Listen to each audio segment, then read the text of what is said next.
guys, இந்த வீடியோவில் நம்ம அதர் எக்ஸசைஸ் 29 தான் பார்க்க போகிறோம். இங்கே என்ன கொடுத்துருக்காங்கன்னா salary received வந்து 81,000 கொடுத்துருக்காங்க. நெக்ஸ்ட்டு எம்ப்ளாயர் கான்ட்ரிபியூஷன் வந்து 10,000. நம்மள வந்து டாக்ஸபிள் எம்ப்ளாயர் கான்ட்ரிபியூஷனை கண்டுபிடிக்க சொல்லியிருக்காங்க. ஆர்பிஎஃப்னா ரெகனைஸ்ட் ப்ரொவிடென்ட் ஃபண்ட். நம்மள டாக்ஸபிள் எம்ப்ளாயர் கான்ட்ரிபியூஷன் தானே கண்டுபிடிக்க சொல்கிறாங்க. அதுக்கு வந்து எக்ஸம்டட் எவ்வளோன்னு பார்க்கலாம். எம்ப்ளாயர் கான்ட்ரிபியூஷனுக்கு வந்து 12% வந்து எக்ஸம்டட். நெக்ஸ்ட் இன்ட்ரெஸ்ட் கிரெடிட்டடுக்கு வந்து 9.5% வந்து எக்ஸம்டட். இதோட ஃபார்மேட் வந்து பர்டிகுலர்ஸ் ருபீஸ். ஃபஸ்ட்டு என்ன கொடுத்துருக்காங்க, எம்ப்ளாயர் கான்ட்ரிபியூஷன் எவ்வளோ கொடுத்துருக்காங்கன்னா 10,000 அவுட்டர் காலமில் போட்டுக்கலாம்.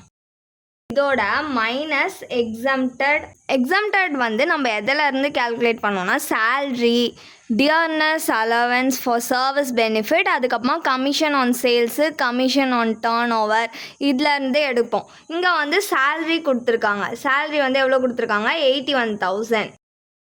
அதில் இருந்து 12% வந்து எக்ஸம்டட்.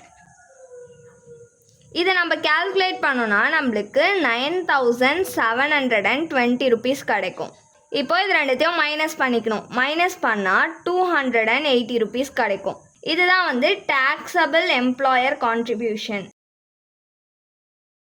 இப்போ நம்ம அதர் எக்ஸசைஸ் 30 தான் பார்க்க போகிறோம். நம்மள வந்து ஆர்பிஎஃபோட டாக்ஸபிள் அமௌண்ட் வந்து கேல்குலேட் பண்ண சொல்லியிருக்காங்க. சேல்ரி வந்து 7,500 பர் மந்த்துக்கான். நெக்ஸ்ட்டு எம்ப்ளாயர் கான்ட்ரிபியூஷன் வந்து 14% ஆஃப் சேலரியிலேருந்து 14% எடுத்துக்கணும். Next interest credited to RPF வந்து 12%. எவ்வளோ ருபீஸ்னால் 24,000 கொடுத்துருக்காங்க. இதோட ஃபார்மேட் வந்து பர்டிகுலர்ஸ் ருபீஸ். ஃபஸ்ட்டு வந்து எம்ப்ளாயர் கான்ட்ரிபியூஷன் வந்து அவங்க என்ன சொல்லியிருந்தாங்க, 14% சேலரியிலேருந்து எடுத்துக்க சொன்னாங்களா. அப்போது சேல்ரி எவ்வளோ கொடுத்துருந்தாங்க, 7,500 பர் மந்த்துக்கு கொடுத்துருந்தாங்க. இயருக்கு கன்வெர்ட் பண்ணோன்னா இன்ட்டு 12 மல்டிப்ளை பண்ணிக்கணும். மல்டிப்ளை பண்ணோன்னா நம்மளுக்கு 90,000 கிடைக்கும். இன்ட்டு எவ்வளோ பர்சன்டேஜ் எடுத்துக்க சொன்னாங்க, 14%. ஸோ 14 டிவைடட் பை 100%ன்றதுனால கீழே 100 போடுறேன். இப்போ கேல்குலேட் பண்ணோன்னா நம்மளுக்கு 12,600 ருபீஸ் கிடைக்கும்.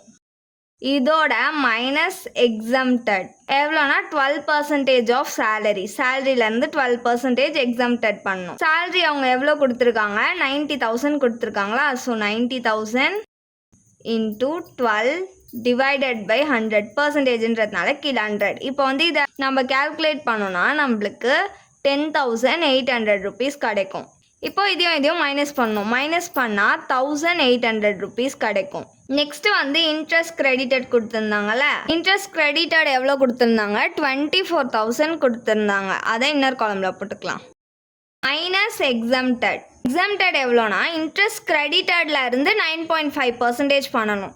இன்ட்ரெஸ்ட் கிரெடிட்டட் எவ்வளோ கொடுத்துருக்காங்க, 24,000 இன்ட்டு 9.5% வந்து எக்ஸம்டட் டிவைடட் பை அங்கே எவ்வளோ கொடுத்துருக்காங்க, 12% கொடுத்துருக்காங்களா. அதை வந்து கீழே போட்டுக்கணும்.